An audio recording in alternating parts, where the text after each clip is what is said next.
Shabbat Shalom, sejam novamente muito bem-vindos ao nosso estudo da Parashá na sequência do nosso programa Boi Kalá. Meu nome é Marco Rodrigues, eu estou aqui novamente com a Luana e hoje vamos falar dessa primeira Parashá que também tem o nome de um livro, né, que é o livro de Vaikra. Engraçado que Vaikra, vamos procurar lá nas suas Bíblias, ninguém vai achar onde está esse livro Vaikra, vamos traduzir. Traduzir nem tanto, mas é o livro que está Levítico, mas na verdade não é. O Vaikra não significa Levítico, significa o quê? E ele chamou, o Eterno chamou, né? Não tem falando quem é, mas é o Eterno chamou. Bem, antes de começarmos o nosso estudo da Parashá, como nós fazemos normalmente, convidando novamente todos vocês, vamos ter em maio nosso congresso na Espanha, um chamado ao remanescente, estão todos convidados, basta mandar e-mail pra gente, quem tiver interesse de estar lá conosco. Também, os nossos recursos da Havat Yamin em português estão disponíveis lá no pt.chuvu.tv/loja, depois do Shabbat somente, vão lá conferir e comprar.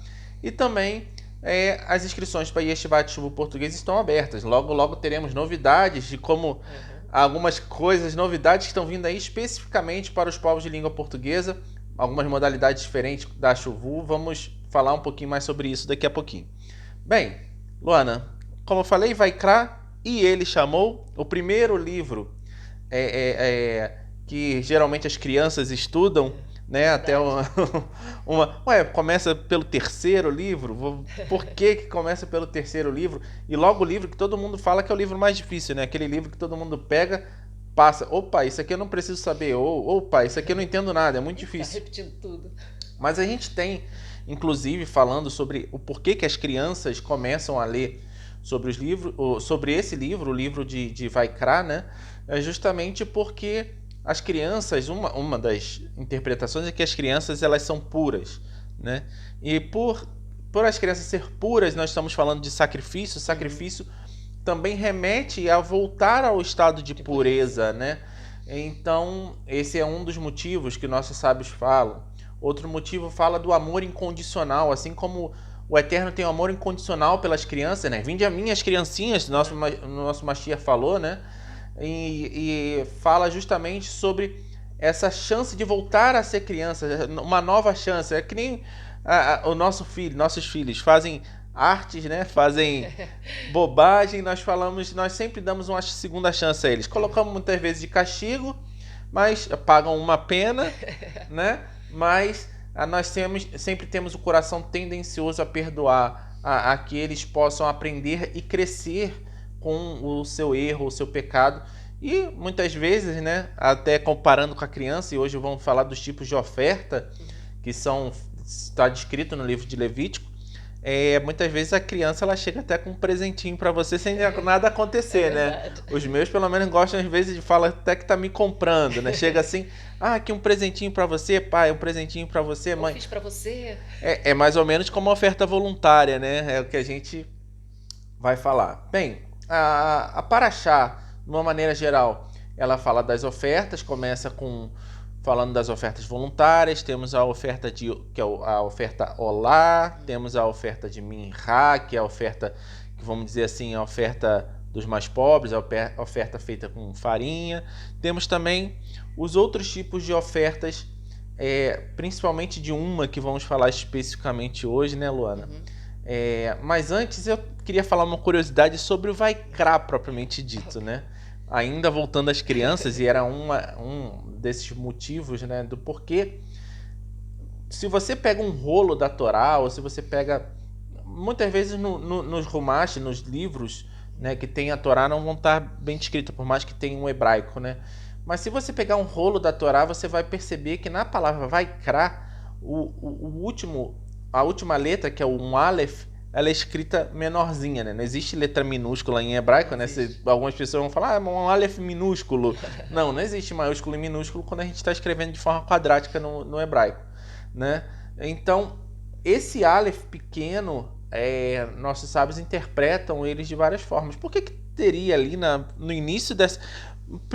O livro, o início do livro, a primeira Parashá, primeira palavra, o Aleph é pequeno. E muitas vezes falam justamente alguns sábios falam que é para lembrar as crianças, que nós falávamos anteriormente, né, que é o primeiro livro das crianças, então lembrar dos menores.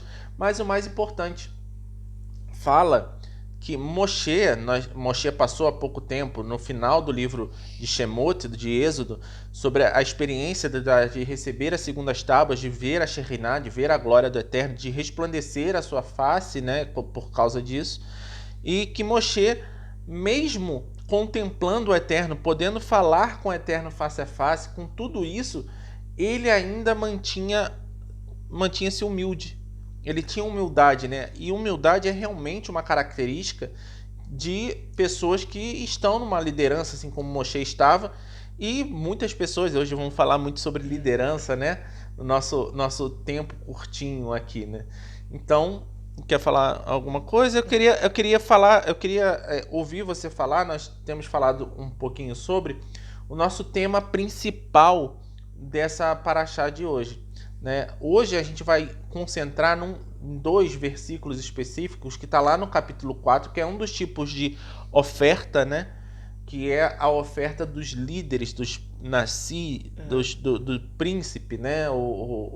As várias traduções, mas nasci pode significar várias coisas dentro dessa cultura. Nasci pode ser desde um príncipe, desde um rei, desde um líder, desde um chefe, ou seja, alguém que realmente está na liderança. Então eu vou ler para vocês aqui. Antes de você entrar na leitura propriamente dita do tema que vamos falar hoje, eu queria continuar um pouquinho a questão a respeito do livro de Vaikra. Sim. Que tem uma coisa importante também. O livro todo de Levítico, o livro todo de Vaikra, não só a Paraxá especificamente, mas todo o livro, é um livro que trata muito sobre purificação, sobre santidade, sobre se aproximar do Eterno. Então, é um dos livros mais importantes, vamos dizer assim, nesse quesito de como eu faço para me aproximar de Deus, como eu faço para me aproximar de Hashem. Então, quem deseja saber um pouquinho mais, esse é o livro ideal, porque ali tem todas as coisas, o passo a passo, enfim. Claro que hoje nós não temos o templo, e a maior parte das coisas que nós falamos no livro de Levítico tem a ver com o templo, com o sacerdócio e tudo mais. Até por isso que levou esse nome no português e no latim de Levítico, justamente por causa dos levitas, mas não fala especificamente dos levitas, né? Fala de... Mas fala de tudo, fala do povo, inclusive fala dos sacrifícios, mas é porque são todas as coisas que são inerentes ao templo. Então, apesar de não termos o templo hoje, todos os ensinamentos que estão ali são importantes para nós. Eles nos mostram um pouquinho de como o Eterno encara essa questão de pureza, como ele trata os nossos pecados, porque ele não se agrada dos pecados, mas ele também não se agrada que um filho dele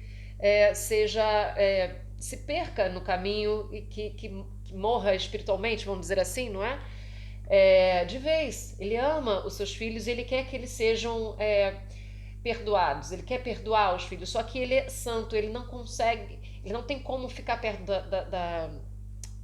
do pecado. Exatamente. Porque não que ele não consiga, veja bem, na verdade somos nós que não conseguimos nos aproximar do Eterno se estamos impuros, se estamos em pecado, porque nós morremos, não é? Então o Eterno, ele deseja se aproximar de nós, ele deseja que nós possamos estar perto dele. Então, para isso ele criou artifícios e meios para que ele pudesse ter esses filhos retornando para ele, né? Novamente. É muito interessante que a palavra korban em hebraico, que significa korban é o sacrifício, né? Ela tem a mesma raiz da palavra karuv, que é se aproximar. Então, na verdade, quando estamos fazendo um sacrifício, né, nós, no caso aí estamos falando do livro de Levítico das ofertas, né, que muitas vezes vocês vão ver aí, não se assustem, a palavra oferenda, né, mas é ao contrário, eles que roubaram a palavra de nós. Porque a oferta, na verdade, ela era uma forma de você se aproximar, você não tinha uma forma de se aproximar do Eterno, né? Até quando Moisés precisava se aproximar da tenda da revelação, ele precisava de certa preparação. O sumo sacerdote, para entrar no tabernáculo e para fazer o serviço, ele precisava de uma certa preparação. Sim. Então nós precisamos, o Eterno é tão santo, tão santo, que a gente precisa realmente haver uma preparação para nos aproximarmos dele, para não sermos fulminados. Exatamente. E é muito interessante que justamente as palavras elas dão essas dicas, né? As palavras em hebraico, por isso que é tão importante estudar o hebraico, né? Mas falando especificamente dessas ofertas, há também no Talmud falando sobre que a gente não tem o templo, né? O templo já tinha sido destruído quando fala o Talmud, então a gente, como a Luana até falou, hoje nós não temos o templo, não aplicamos. Mas o que nossos sábios falam que o próprio estudo dos korbanot, das ofertas, né? Já é como se estivéssemos propriamente fazendo essas ofertas. Então o fato de nós estudarmos, sabermos como funcionava e estudarmos novamente, nos empenharmos para enxergar cada ponto, e o mais importante que eu vou falar um pouquinho depois, que é enxergar o Mashiach em cada ponto dessas ofertas, nós estamos de certa forma fazendo essas ofertas, né? Expiando os pecados. Se fosse memória, não é? A Exatamente. gente vê que é importante, até mesmo no judaísmo, as coisas que nós não podemos fazer, nós fazemos em memória. Exatamente. O próprio Yeshua, não é, quando foi celebrar a Páscoa com seus discípulos, ele falou: fazer isso em memória de mim. Então ele está falando, ele está sempre fazendo ele está falando: olha, eu sei que ele já sabia que o templo seria destruído, apesar de que ninguém ali sabia. Eles tinham o templo ainda, mas ele já falava algo para que nós pudéssemos entender que, mesmo que o templo seja destruído e que eu não possa cumprir, eu vou mesmo assim continuar fazendo em memória. Exatamente. Não é? Então é por isso que muitos dos mandamentos que hoje não estão vigentes, nós fazemos de forma memorial. E muitos, o próprio Pessa, o próprio dízimo, Sim. Nós fazemos de forma memorial. São tantas coisas que nós fazemos realmente porque o Eterno quis que nós, fazendo cumprindo essas mitzvot, nós estejamos, na verdade, relembrando dele e nos preparando para a volta do Mashiach, né? Sim. Mas falando sobre o nosso ponto específico hoje, que é Levítico, Vaikra 4, 22 e 23, eu vou ler aqui para vocês. Quando um chefe pecar, né? Eu vou até mudar a versão, que eu não gosto muito dessa versão do chefe. Eu prefiro a versão que fala quando um príncipe. Em Levítico 4, 22, eu vou ler para vocês na versão Almeida, na versão da Nova Versão Internacional. Vamos lá.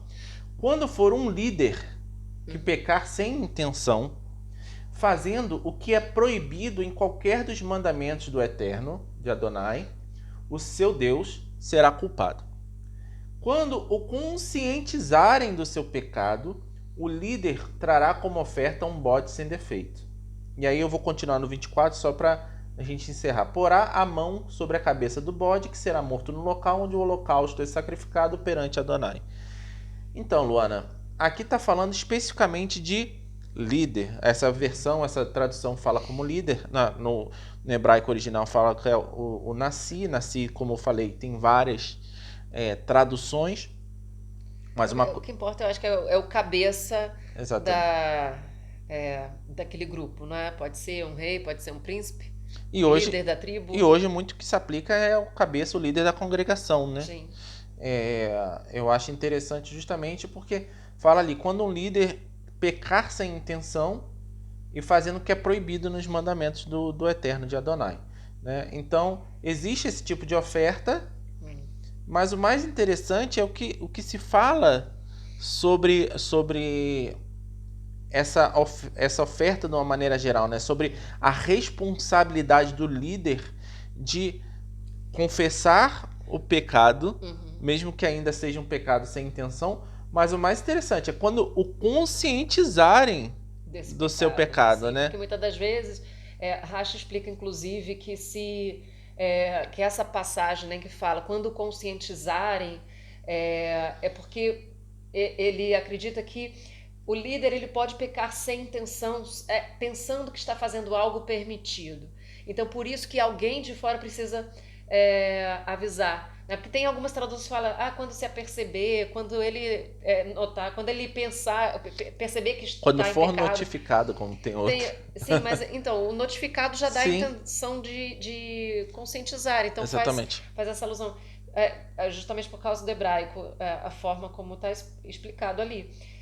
Então, às vezes o líder, ele faz algo que é proibido, né, por Hashem, e de repente alguém que percebeu, que notou esse erro no líder, chega até o líder e fala, olha, ah, com todo respeito, senhor líder, você fez isso estava errado, isso aqui é contra os mandamentos do Eterno, e ele simplesmente se apercebeu naquele momento que foi notificado que ele estava em pecado, né? E ele não teve intenção de pecar. Então, então nós não, quando nós não sabemos que estamos pecando, ainda assim nós somos culpados, porque ali termina no versículo 24 dizendo, esta é a oferta pelo pecado. Ele tem culpa desse pecado, não é? Diz aqui, na verdade no 22, não é? Uhum. Ou seja, ele será culpado, ou seja, nós somos culpados dos nossos pecados, mesmo aqueles que nós não conhecemos, aqueles que nós pensamos, eu pensei que eu estava fazendo algo permitido por Deus, mas muitas vezes isso acontece conosco, principalmente quem é de origem cristã, por exemplo, que não tem o costume de fazer todos os mandamentos, não é só porque você não tem costume, é porque o seu líder não te ensinou que você não está em pecado, né? E é por isso que nós falamos que todos nós somos pecadores. Exatamente. Porque nós não sabemos exatamente quando foi que nós cometemos um pecado sem intenção, Exatamente. não é? Isso me lembra, inclusive, aquela passagem, se eu não me engano, é de Mateus 7, se eu não me engano, que fala quando o Yeshua tá dando o sermão e falando, todo aquele que clamar, nem todo aquele que clamar Senhor, Senhor, será admitido no reino dos céus, e vai falar, expulsei demônios em teu nome, e fiz milagres em teu nome, mas ele fala, apartai-vos de mim, vós que praticais a iniquidade. A iniquidade ali que está falando, você vê que esses líderes, eles faziam a boa obra. Sim. Eles expulsavam demônios, eles curavam, eles faziam milagres em nome de Yeshua, não estavam tomando sobre si, mas toda a questão principal ali eles estavam pecando, estavam em iniquidade. A iniquidade vem justamente da transgressão da lei, né? A iniquidade é a transgressão da lei. E quando ele... Ali me parece que eles sabiam do que estavam fazendo, daquela iniquidade, mas que não tomaram uma atitude como, por exemplo, foram notificados, mas não foram fazer o sacrifício. Pode ser que sim, ou não. Ou às vezes eles fizeram pensando que era permitido. Exatamente. O que acontece aqui, gente, é que tem muita gente querendo ser líder de tudo. E nós temos que tomar muito cuidado também, porque a liderança recai uma culpa muito maior sobre a liderança se você está ensinando algo errado. Porque, veja bem, apesar de que uma pessoa às vezes está ali em pecado sem conhecimento, dentro da igreja, dentro da sinagoga, da congregação, enfim, se você tem uma pessoa que está em pecado sem conhecimento, o líder, na verdade, é que é responsável por essa vida, né?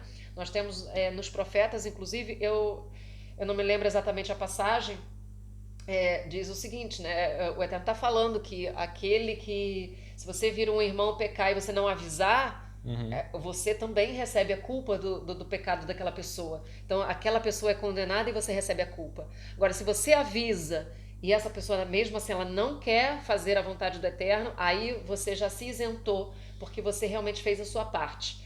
Não é? Então, essa é a importância de estarmos sempre atentos, não é? Para podermos avisar os nossos líderes.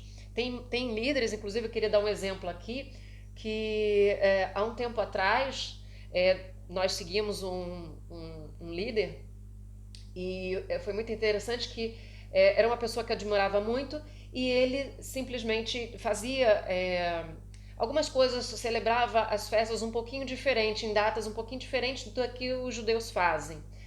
E ele usava umas explicações muito coerentes, muito convincentes, e eu fazia exatamente como ele ensinava.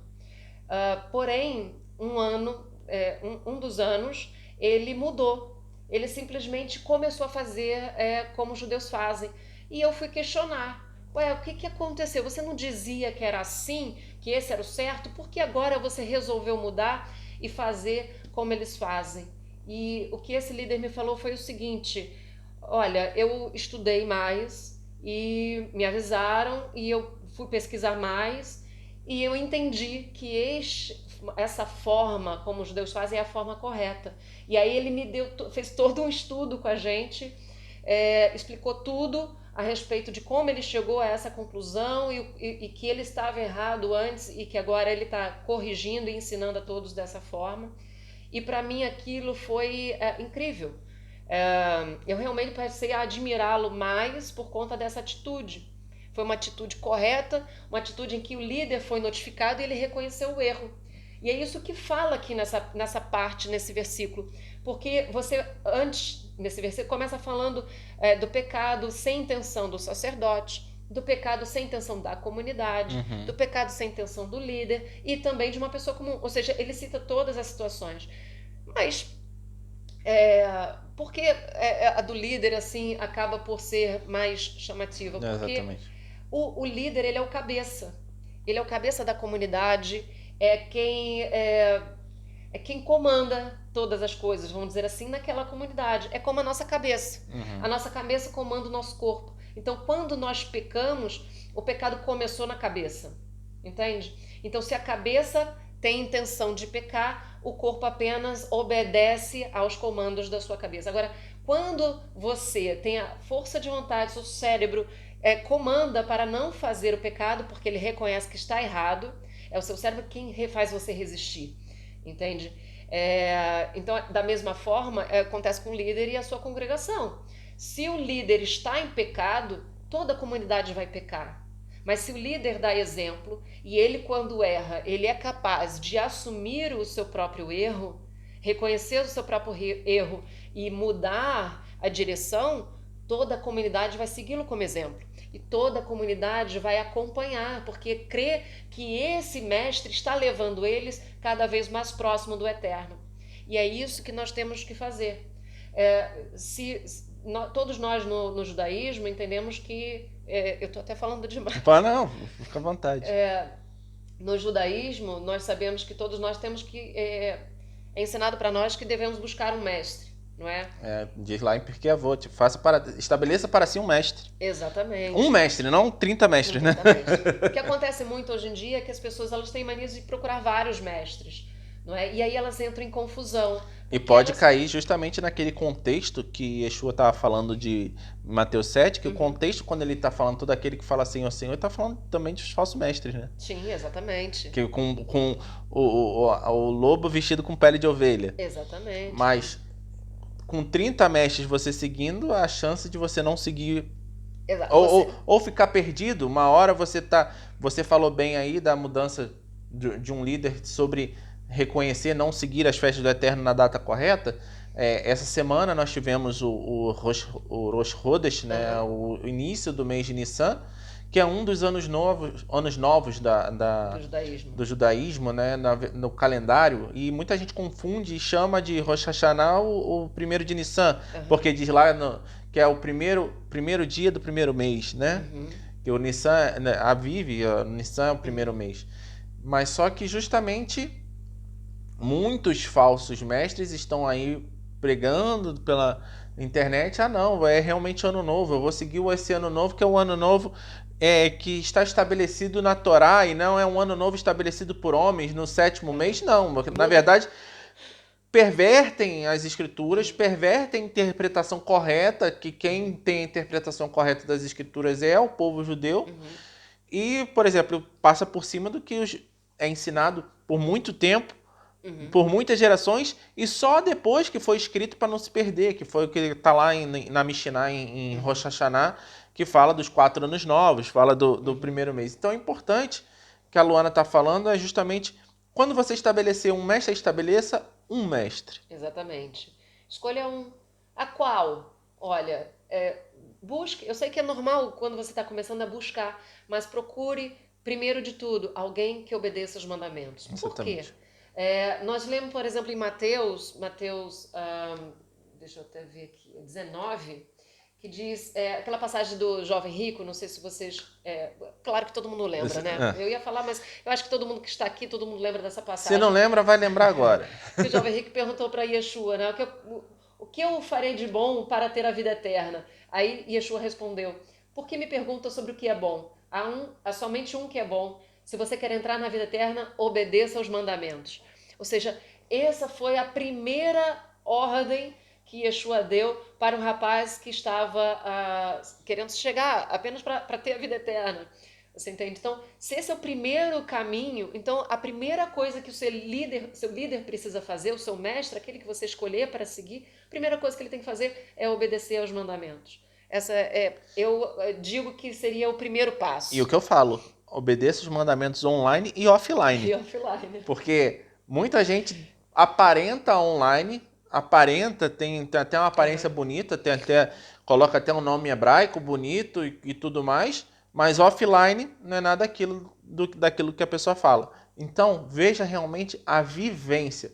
Aprenda com seus mestres. Muitas vezes os mestres, o que a gente brinca muito, nossos pastores e mestres na Chuvu brincam muito conosco, que é o More Google e o Rabino YouTube, né? E muitas pessoas também que estão até, muitos rabinos, título de rabino, levando título de rabino por aí, mas quando você vê na vivência, no dia a dia, você vê que a pessoa não é tudo aquilo que a pessoa prega ou tudo aquilo que a pessoa fala, não é o conhecimento. O conhecimento é como a Luana falou, é cabeça. E cabeça está suscetível ao erro. O coração também está suscetível ao erro. Se você age só com a emoção. Mas se você tem os dois no equilíbrio, com os dois princípios principais que a gente fala, que é Torá ou Mitzvot, seguir a Torá e seguir os mandamentos, é justamente aquilo que a gente busca, né? Aquele mestre que realmente você pode falar, pô, esses aí eu tô vendo que eles vivem o que pregam, né? E é isso muito interessante, até foi a forma que a gente conheceu o nosso rabino, né? Que a gente vê que na vivência ele vive o que prega. E muitos daqueles que estão ao nosso redor aqui na Chuvu, na Havat Yami, vivem o que pregam. É essa a principal diferença. Não é porque nós somos especiais. Tem muitos outros ministérios que também tem pessoas que vivem o que pregam. E não é só líder, quando nós falamos escolher um mestre para si, não precisa ser somente um líder de congregação ou de comunidade, ok? Porque Yeshua disse que todos nós devemos fazer discípulos. Exatamente. Correto? Então, muitas das vezes é um amigo. Você tem um amigo que entende muito mais da Torá e ele realmente vive o que ele aprende, o que ele aprendeu na Torá, ele vive aquilo e ele ensina. E às vezes é aquela pessoa que fala, que é um exemplo para você. Então, o seu mestre não necessariamente precisa ser alguém famoso ou precisa ser alguém com vários seguidores, entende? Então, isso é importante. Mas aquela pessoa com quem você seguir é aquela pessoa que você vai se espelhar, não é? Então, é a pessoa que você vai aprender. Não é? Nós normalmente, só às vezes, quando nós aprendemos um pouquinho mais que os nossos mestres, que às vezes tem pessoas que acabam, que tem pessoas que superam seus mestres, e isso é muito bom. É isso que se busca, né? Eu gosto muito quando eu estou ensinando uma pessoa e de repente quando eu vejo, uau, essa pessoa já foi longe. É um gosto para nós ver isso, né? Então, que todos vocês possam conseguir fazer isso. E o mais também. importante é saber não ser orgulhoso, ser humilde o suficiente, assim como a letra Aleph do início de Vaikra, e assim a gente vai encerrando por aqui, justamente ser igual ao Aleph de Vaikra e não poder saber que tem sempre alguém que sabe mais do que você, que sempre você é necessário que tenha alguém que te oriente. Sim. É sempre necessário que tenha, por exemplo, o nosso rabino tem pessoas que ele se aconselha, né? Recebe conselhos de toda a vida. E os pastores têm os rabinos a quem podem perguntar, os outros rabinos têm outra pessoa que pode falar. Então, todo mundo precisa de alguém. É isso que é o mais importante. Precisa de alguém que saiba mais do que você, ou que saiba exatamente, que saiba viver junto com você, caminhar junto com você. É aquela pessoa que vai te ouvir nos momentos difíceis, mas é aquela pessoa que vai sorrir contigo nos bons momentos. Todos precisam disso. E para a gente encerrar, eu queria deixar essa mensagem. te agradecer novamente. Fiquem ligados aí nas novidades da Ravatami e da Chuvu. As inscrições para as turmas da Yeshivat Chuvu estão abertas. Se você tem interesse em fazer Yeshivat Chuvu e pensa assim, eu não posso fazer, ou é muito difícil, ou inacessível, mande um e-mail para nós. Nós temos novidades incríveis. Todo aquele que quiser fazer a Yeshivat Chuvu, fazer um discipulado, saber, aprender um pouquinho mais sobre as origens judaicas da fé cristã, como muitas pessoas que vêm do cristianismo até nós, fale conosco, mande lá um e-mail para nós. E assim nos despedimos. Um Shabbat Shalom para você, Luana. Um Shabbat Shalom para todos vocês.